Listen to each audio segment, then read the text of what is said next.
Assalamualaikum warahmatullahi wabarakatuh. Jumpa lagi dengan saya Tama dalam Ada Apa Gerangan 2. Bagaimana kabar kalian? Semoga selalu diberikan kesehatan dan juga rezeki yang cukup. Jumpa lagi di Ada Apa Gerangan 2, di mana di sini saya akan membacakan cerita-cerita mistis bersambung. Dan kita lanjutkan episode sebelumnya, cerita pendakian di Gunung Lawu. Cerita pendaki terlarang di Gunung Lawu. Yang kali ini kedatangan tokoh Sentot dan Edi. Nah, ada peran apa mereka berdua pada cerita kali ini? Langsung saja kita simak kelanjutannya. Teman-teman, ada apa gerangan? Ceritanya mulai dari sini. Sesampainya di Candi Ketek, Wahyu memberi arahan untuk menyebar ke seluruh penjuru candi. Mereka dibagi menjadi 5 bagian. Kita berhenti di sini dulu. Kita cari kuclok dengan waktu sekitar 1 jam. Setelah itu kita berkumpul lagi di sini. Ucap Wahyu memerintahkan anggotanya beserta relawan dan juga rombongan dari Husen. Kelompok pertama diisi oleh Rama, Wahyu, anggota tim SAR 5 dan relawan 3. Kelompok kedua diisi oleh Husen, Petro, anggota tim SAR 5 dan relawan 3. Kelompok ketiga sudah ada Irul, Udin, anggota tim SAR 5 dan relawan 3. Sedangkan kelompok 4 dan 5 diisi 7 anggota tim SAR dan 3 relawan. Mereka mengangguk mengerti, membuyarkan barisan, dan langsung menyusuri seluruh area candi. Selama menyusuri area candi, mereka masih belum menemukan tanda-tanda keberadaan kuclok. Saat mereka menyusuri candi, tiba-tiba awan gelap menutupi matahari. Penglihatan mereka mulai terhalang oleh kabut dan gelapnya keadaan gunung saat itu. Pakai senter, kita butuh penerangan, pungkas salah satu dari tim SAR. Petro yang mengikuti rombongan tim SAR hanya mengikutinya. Mereka semua telah membawa senternya masing-masing. Setiap sudut telah mereka susuri.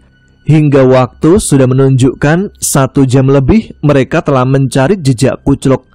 Mereka pun memutuskan untuk kembali ke tempat titik kumpul semula dan memberi info satu persatu kepada Wahyu. Kelompok kedua, apakah ada tanda-tanda jejak dari pendaki yang hilang? Tanya Wahyu kepada anggotanya. Maaf komandan, selama menyusuri candi, kita tidak menemukan tanda-tanda sama sekali. Ucap anggotanya memberikan laporan. Mereka satu persatu memberikan laporan yang sama kepada Wahyu. Dengan laporan tersebut, Wahyu menginstruksikan anggotanya untuk kembali melanjutkan perjalanan ke pos 1. Ia juga mengingatkan untuk menyiapkan jas hujan milik mereka masing-masing. Dan benar saja, setelah Wahyu memberikan instruksi kepada anggotanya, tiba-tiba hujan turun dengan lebatnya. Mereka segera mengenakan jas hujan masing-masing. Mereka berhamburan mencari tempat berteduh untuk sementara waktu. Wahyu sedikit kebingungan dengan apa yang terjadi saat ini. Ketika semua mendapat tempat berteduh di bawah pohon, tiba-tiba saja guntur menggegar di atas langit, membuat seluruh orang yang ada di hutan terkejut. Saat itu, Rama langsung duduk bersila menghadap Candi Ketek. Sedangkan Wahyu dan 5 anggota tim SAR lain melihat Rama yang tiba-tiba duduk merasa heran kepadanya. Mas, kamu ngapain? Ucap Wahyu yang dari tadi berdiri di samping Rama. Rama tidak menjawab apapun. Ia hanya duduk memejamkan mata dan terdiam. Wahyu yang takut jika Rama terkena hipotermia pun mengguncang-guncangkan badan Rama. Namun ketika Wahyu mengecek badan Rama, tanda-tanda hipotermia pada tubuh Rama tidak ada. Di situ Wahyu pun mulai lega karena apa yang difikirkannya tidak terjadi. Tidak lama, mulut Rama berkomat-kamit seperti memanjatkan doa. Beberapa saat setelah berkomat-kamit, hujan sudah mulai mereda. Mata Rama mulai terbuka dan ia berdiri kembali.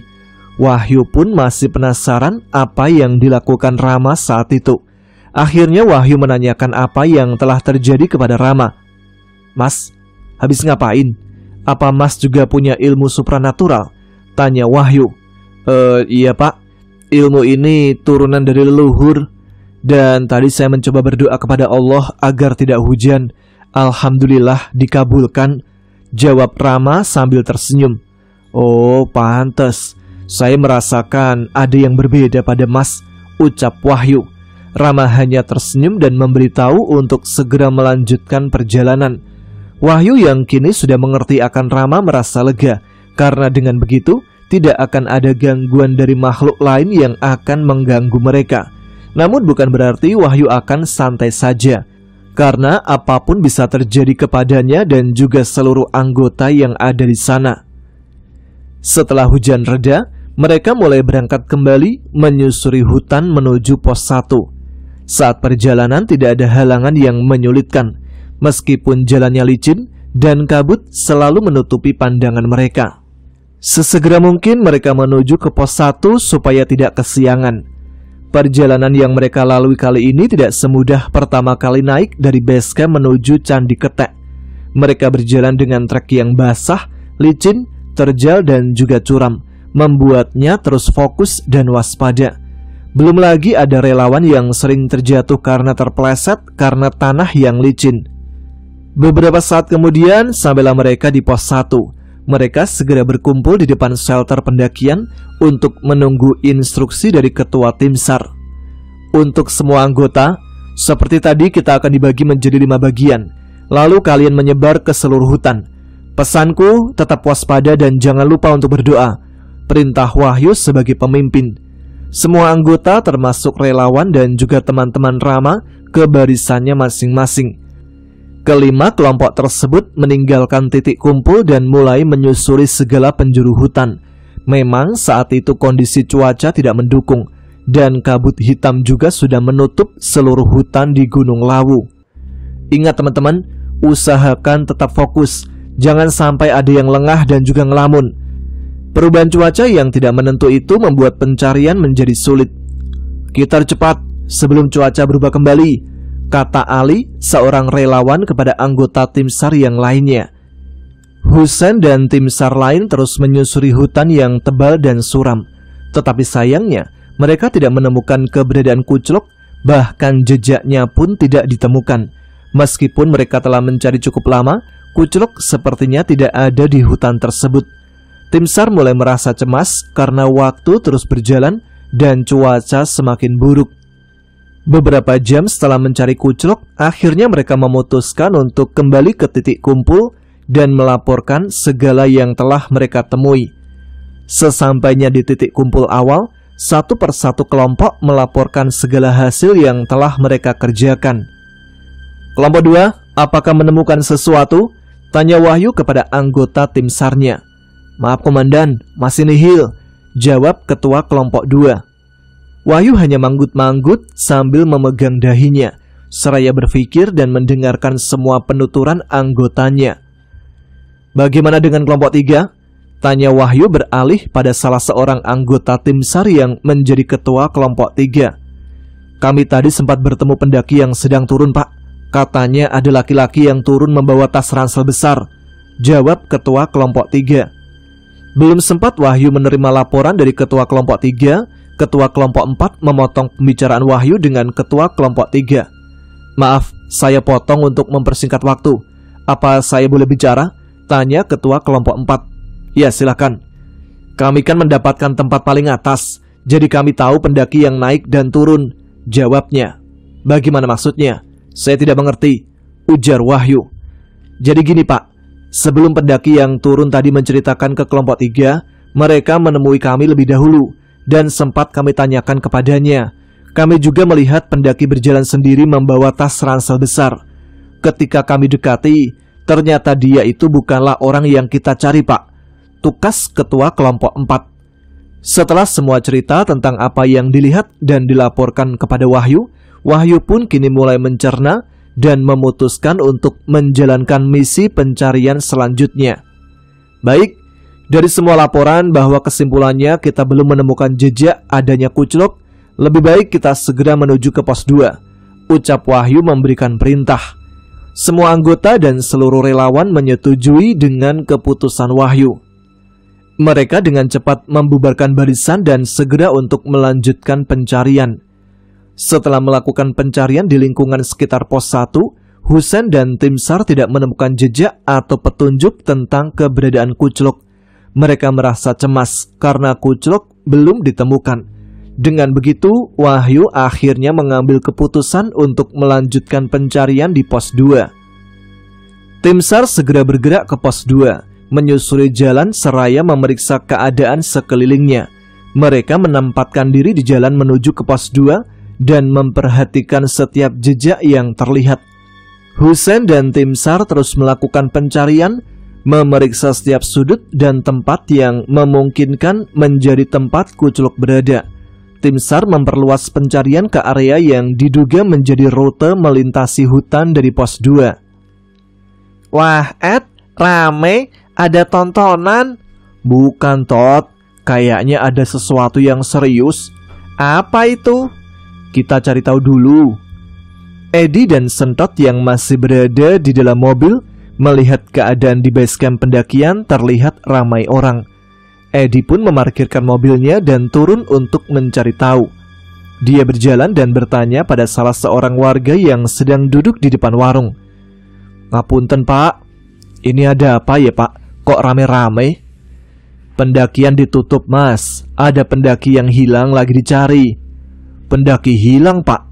Iya, Masnya mau mendaki ya? Kayaknya harus balik, Mas. Soalnya semua jalur saat ini dinetralisir. Tadi juga banyak pendaki yang balik arah karena ditutup. Oh, iya, Pak. Makasih infonya. Edi lalu kembali ke Sentot yang sedang berteduh di bawah gapura. Bener kan, Tot? Pendaki yang kemarin ternyata hilang. Yang pakai jaket hijau. Iya, Tot. Jangan-jangan dia bener diculik jin karena keturunan Adipati Cepu. Ditambah dia itu kan pakai jaket warna hijau. Kan ada larangan mendaki pakai pakaian warna hijau, Tot. Kenapa dilarang mendaki pakai warna hijau, Ed? Biar nggak mirip ular. Bukanlah, Tot. Emangnya kamu ular hijau? Larangannya emang begitu. Bisa celaka. Ah, mitos itu, Mas. Tiba-tiba muncul seorang pemuda berambut gondrong, sudah berdiri di samping Edi dan Sentot, mengupas telur rebus dan memberikannya pada Sentot. Astagfirullah, kaget aku. Dari kapan ada di sini, Mas? Gitu aja kaget. Dari waktu Allah mengizinkan saya untuk berdiri di sini, Mas. Jawab pemuda itu sambil makan telur rebus. Makasih, Om. Sama-sama. Ucap Sentot yang diberikan telur rebus oleh pemuda itu dan langsung memakannya dengan lahap. Sementara Edi hanya bengong melihatnya. Sesaat dia melihat ke arah pemuda itu, sesaat kemudian menoleh ke arah Sentot. Kalian kompak banget makan telur rebusnya. Jangan membesar-besarkan mitos yang dibuat oleh bangsa jin untuk mengecilkan hati dan pikiran manusia, Mas. Maksudnya? Jin itu emang ada, tapi dia hanya mengganggu manusia yang lemah imannya. Tapi kan selama ini yang berkembang seperti itu, Mas. Larangan orang cepu, larangan pakai pakaian hijau, larangan mendaki ganjil. Semua larangan itu akan patah kalau kita berhati-hati dan yakin hanya Allah yang menentukan nasib hambanya, bukan jin. Kalau belum kita udah didoktrin dengan ketakutan-ketakutan, ya energi pada tubuh kita juga akan meresponnya secara negatif. Intinya di tengah-tengah, Mas. Di tengah-tengah? Kok di tengah-tengah? Omnya yang ketemu kita di Gunung Ungaran kan? Raden Mas masih ingat ternyata. Raden Mas, apa dia tahu jati diri Sentot? Batin Edi yang mendengar pemuda itu memanggil Sentot dengan Raden Mas. Ingatlah, Om, aku kan belum kalkun. Pikun, jauh banget keplesetnya. Lalu gimana nasib orang yang hilang itu, Mas? Tanya Edi yang penasaran. Lah kok tanya saya? Emangnya saya dukun? Bilang aja nggak tahu, Mas. Emang nggak tahu? Allah yang maha tahu. Edi seketika hanya diam. Saya pamit dulu ya, Mas. Mau cari makan. Gak usah ikut-ikutan mencari jasad. Pemuda itu pun menjauh dari Edi dan Sentot lalu menghilang dalam kerumunan orang-orang. Sementara itu, berjam-jam perjalanan tim SAR melakukan pencarian, namun mereka masih saja belum menemukan tanda-tanda keberadaan Kuculuk. Matahari kala itu sudah mulai berangsur pergi, tidak menampakkan cahayanya lagi. Langit pun terlihat gelap gulita tanpa diterangi rembulan dan bintang. Tim SAR yang dipimpin oleh Wahyu telah berjuang selama berjam-jam untuk mencari Kuclok di Gunung Lawu. Mereka berhasil tiba di pos 5 itu pada pukul 5 sore menjelang senja. Kalian semua, cari tempat berteduh dan siapkan camp malam ini, perintah Wahyu. Kita mulai pencarian besok pagi setelah sarapan. Kita akan mengatur daerah pencarian dan pembagian tugas nanti setelah makan malam. Semua orang harus istirahat dan kembali dalam keadaan segar pada esok hari, tambah Wahyu. Dengan cepat mereka segera membangun tenda untuk beristirahat sejenak dan makan malam. Seusai membangun tenda, Wahyu mengajak semua anggota yang senantiasa bersamanya demi menemukan Kuclok. Malam tiba dengan sangat cepat dan dinginnya gunung membuat mereka bertahan di tenda mereka. Meskipun semua anggota tim yakin bahwa mereka akan menemukan korban yang hilang di gunung tersebut, namun rasa takut dan ketidakpastian terus menghantuinya. Setelah makan malam, Wahyu sebagai ketua tim SAR memberikan instruksi dengan suara lantang untuk melaksanakan pencarian Kuclok malam itu juga setelah makan malam. Perubahan rencana. Setiap tim mulai mempersiapkan peralatan dan terlihat bersiap dengan serius. Kita harus segera menemukan survivor sebelum malam semakin larut. Semuanya siap siaga dan patuhi perintah yang saya berikan. Semua tim SAR yang hadir merespon dengan cepat dan mulai mempersiapkan diri. Semua peralatan pun sudah disiapkan dan dicek dalam keadaan yang baik. Tidak lama kemudian, semuanya siap untuk mulai perjalanan malam itu juga. Tim dibagi menjadi beberapa kelompok seperti sebelumnya. Masing-masing mengecek area tertentu. Mereka berjalan melewati hutan dan medan yang tidak rata. Beberapa jam berlalu, namun belum berhasil menemukan Kuclok. Mereka terus berjalan dan mencari, tidak ada hasil yang memuaskan. Namun tiba-tiba, angin datang begitu kencang, memperlihatkan tanda-tanda hujan yang akan segera turun. Suara petir juga ikut menggelegar di tengah hutan. Langit mulai gelap. Tim SAR mulai merasa khawatir karena hujan dan angin kencang dapat membuat mereka kocar-kacir. Kita harus segera kembali ke camp dan menunggu badai mereda sebelum melanjutkan pencarian, ujar salah satu anggota tim SAR. Wahyu mengangguk setuju. Ya, kita harus cepat kembali. Hujan mulai turun dengan sangat deras dan petir masih menggelegar di langit, menciptakan suasana mencekam di dalam tenda. Anggota tim berkumpul di dalam tenda, saling membaur untuk menghangatkan satu sama lain. Mereka berbincang tentang strategi dan rencana pencarian lanjutan saat cuaca membaik. Rama membaringkan dirinya di dalam tenda. Ia merasa sedikit cemas dengan situasi cuaca buruk di luar. Di tengah hujan yang lebat, Rama merasa ada yang janggal. Sesuatu yang aneh merangkul dirinya, seperti ia sedang diusik oleh makhluk halus sekitar mereka. Ia merasa terhuyung dan bertambah parah dengan suara kelelawar dan serangga di sekitar area mereka, digabung dengan hujan yang membasahi tenda di malam hari. Rama mencoba untuk mengatasi perasaannya itu dengan tidur, namun perasaan cemas tetap ada. Ia hanya memikirkan adanya kemungkinan ancaman yang bisa dihadapinya. Tiba-tiba, ia terbangun dan melihat sesuatu di sudut tenda. Ada selaput semacam bolam yang membuatnya merasa mual dan pusing. Tiba-tiba, Rama merasakan ada sosok misterius yang melintas di hadapannya. Dia merasa ada yang tidak beres. Ia keluar dari tenda dan melihat ada sosok misterius di depannya. Rama cemas, namun ia mencoba untuk melakukan sesuatu. Dia memilih untuk duduk bersila dan berdoa agar makhluk misterius di depannya menjauh dan tidak mengganggu lagi. Dalam keadaan tenang dan fokus, Rama memusatkan dirinya pada doa dan memohon perlindungan. Namun Wahyu yang melihatnya merasa khawatir dan terkejut ketika melihat gelagat aneh dari Rama. Ia pun mendekat dan bertanya dengan perlahan, "Ram, apa yang terjadi? Kenapa kamu di sini? Di luar hujan lebat. Lebih baik kamu masuk tenda." Rama memandang Wahyu dengan wajah yang pucat dan terguncang. Ia memutuskan untuk bicara jujur dengan Wahyu. "Saya merasa ada sesuatu yang tidak beres, Pak. Saya merasa sedang diusik oleh makhluk halus sekitar kita." Wahyu terkejut saat mendengar penuturan Rama.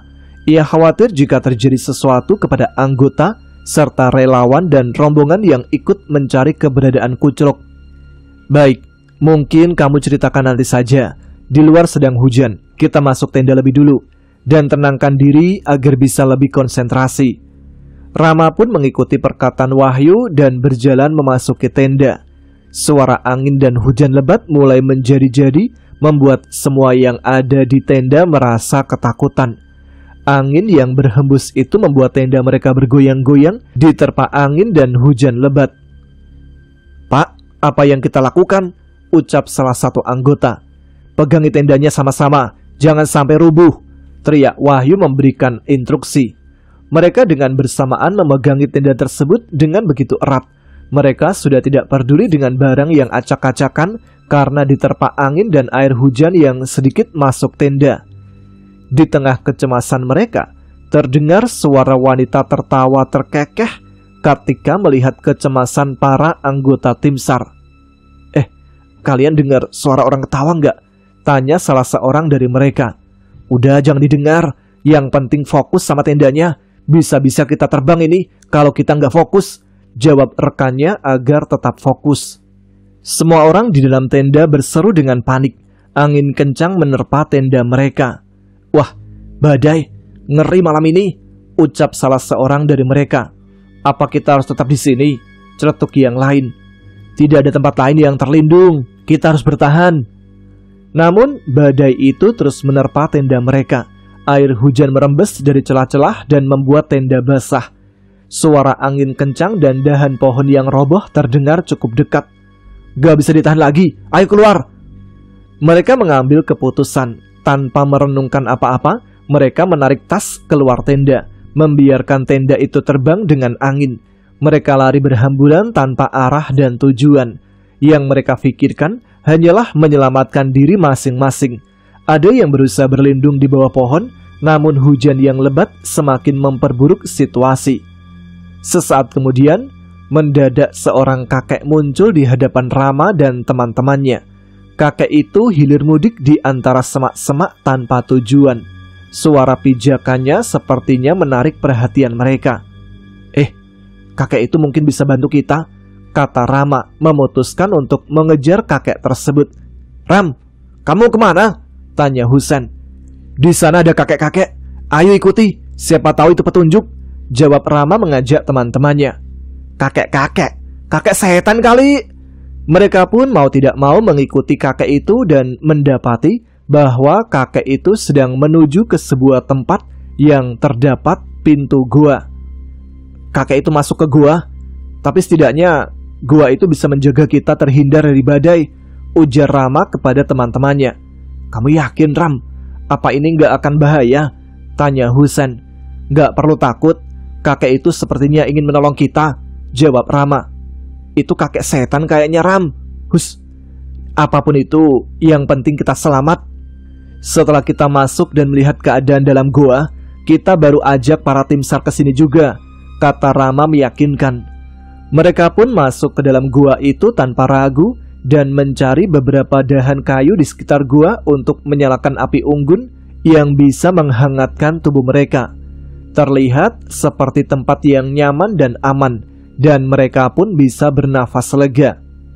"Akhirnya kita menemukan tempat yang nyaman," pungkas Petro. "Iya benar, dengan begini kita bisa terhindar dari badai," sahut Irul menambahi. "Kalau gitu, aku akan kasih tahu tim SAR untuk kesini ya," kata Husen. Namun, kebahagiaan mereka tak berlangsung lama. Ada suara berdesis di dalam gua, seperti suara ular.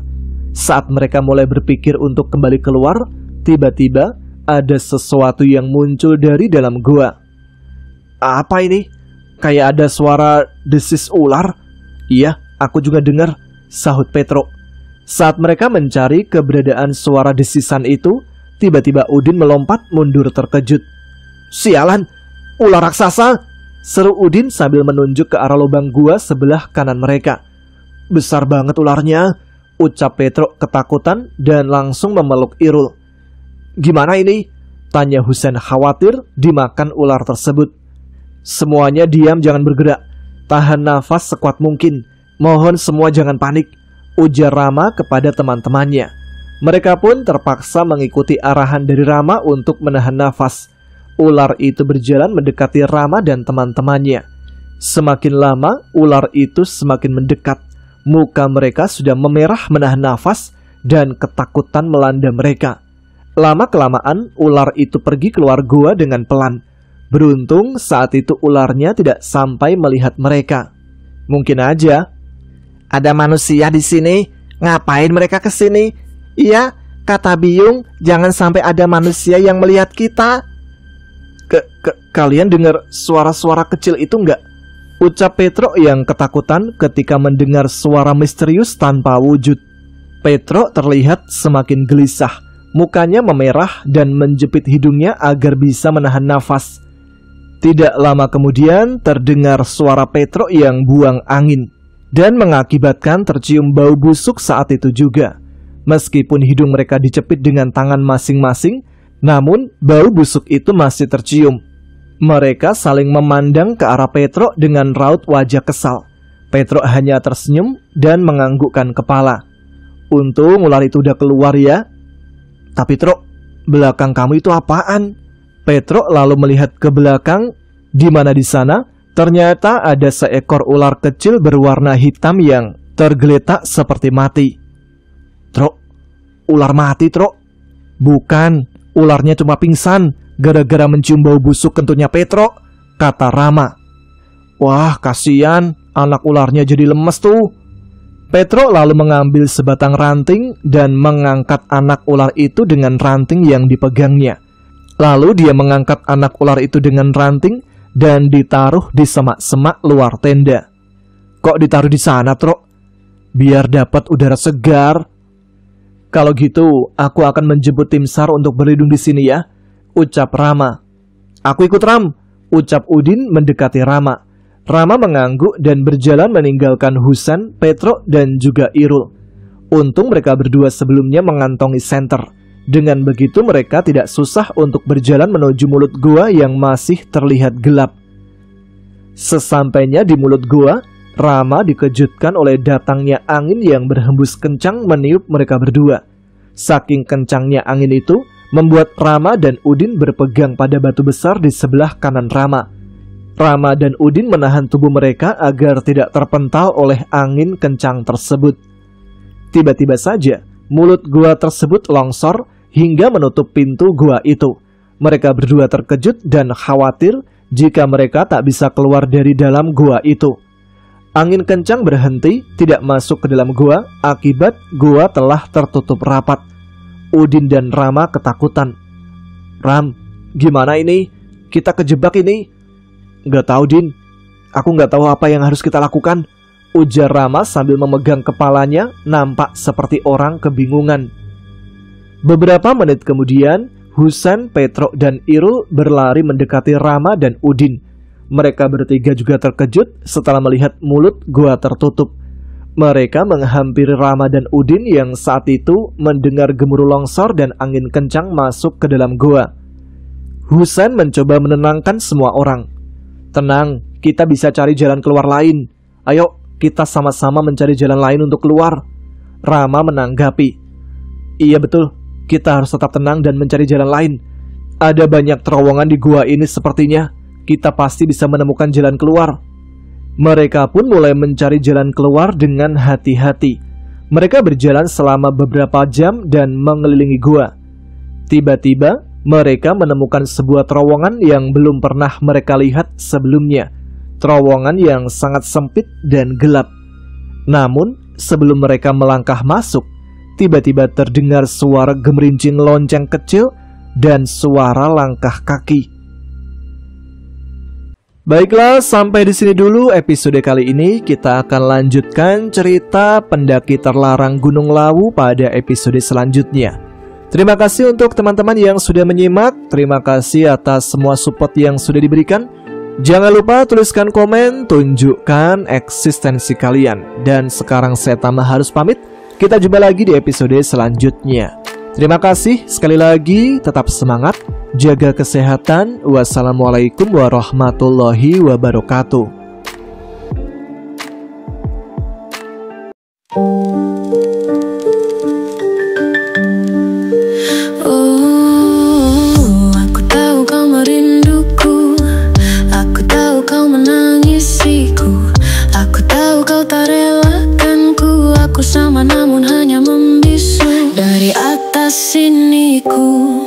masih bisa memandangmu, meski dengan air mata darah penuhi gaunku.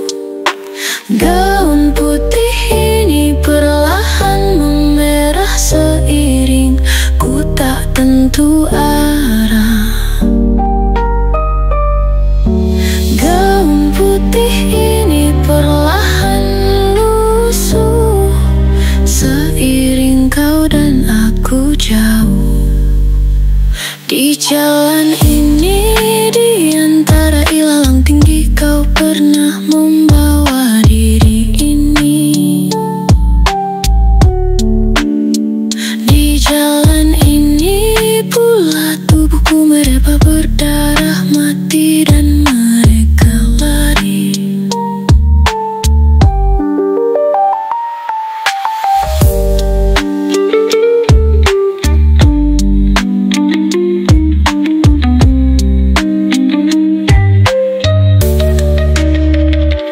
Di jalan ini, di antara ilalang tinggi, kau pernah membawa diri ini.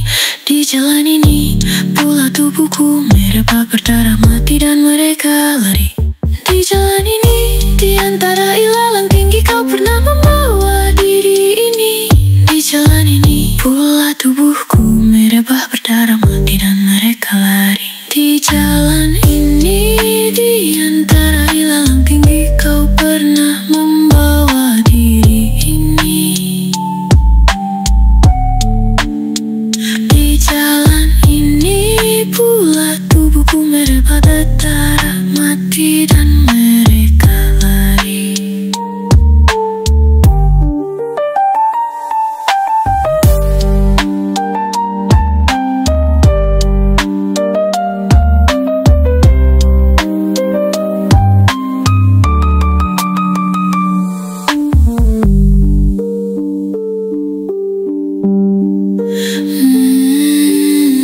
Di jalan ini, di antara ilalang tinggi, kau pernah membawa diri ini. Di jalan ini pula tubuhku mereba berdarah mati dan mereka lari.